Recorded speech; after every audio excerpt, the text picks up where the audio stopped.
যদি আমার বাবার হলে ডাক্তার হয় তো গাড়ি রাখবার জায়গা নেই, আমার গাড়ি যারা যারা শিলচর মেডিকেল এরা অটো লইয়া বা কোনো গাড়ি লইয়া ফটো আনি ওলো ওলো ওলো মেন রোডে রাখতে হয়।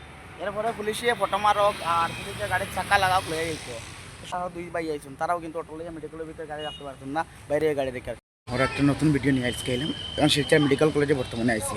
এখানে আইয়া কিন্তু বহুত বিপদে পড়ে গেছি, মাত্র একটা পার্কিং নাই।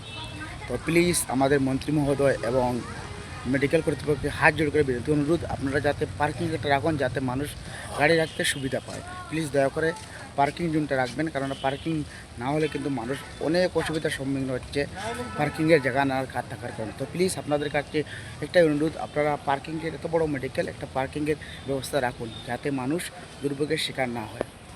Silchar medical college and hospital আমাদের বরাক উপত্যকার মানুষের কিন্তু একটা আশা।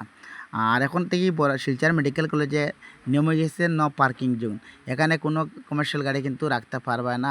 আপনারা কিন্তু যদি পেশেন্ট নিয়ে আইন তো লগে কিন্তু পেশেন্টের লাগে আর দুইজন মানুষ নিয়ে আইবা, যাতে এরা পেশেন্ট দেখাইতে পারে, প্লাস আপনার গাড়ি পার্কিং করতে পারবা।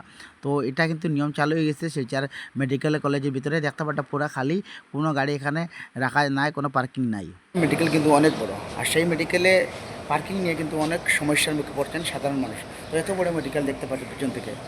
তো আমি আমাদের মাননীয় মন্ত্রী মহোদয়ের কাছে এবং মেডিকেল কর্তৃপক্ষের কাছে হাত জোড় করে অনুরোধ করছি, আপনারা সাধারণ মানুষের কথা ভেবে মেডিকেলের জন্য হয়তো পে মানি পার্কিং রাখুন, তাতে কোনো অসুবিধা নাই, মানুষ 10 টাকা 20 টাকা দিতে পারবে। আর এটা একটা সিস্টেম করে রাখুন, কেননা অনেক দূর থেকে কিন্তু মানুষ এখানে রুগী নিয়ে আসেন। আর যদি একটা গাড়ি রাখার পার্কিং না থাকে, সুবিধা না থাকে, তাহলে কিন্তু মানুষ অনেক অসুবিধার সম্মুখীন হয়। তো প্লিজ একটাই অনুরোধ থাকবো আপনাদের, যাতে এত বড় মেডিকেল এর মধ্যে যাতে একটা পার্কিংয়ের সুব্যবস্থা থাকে। ধন্যবাদ সবাইকে।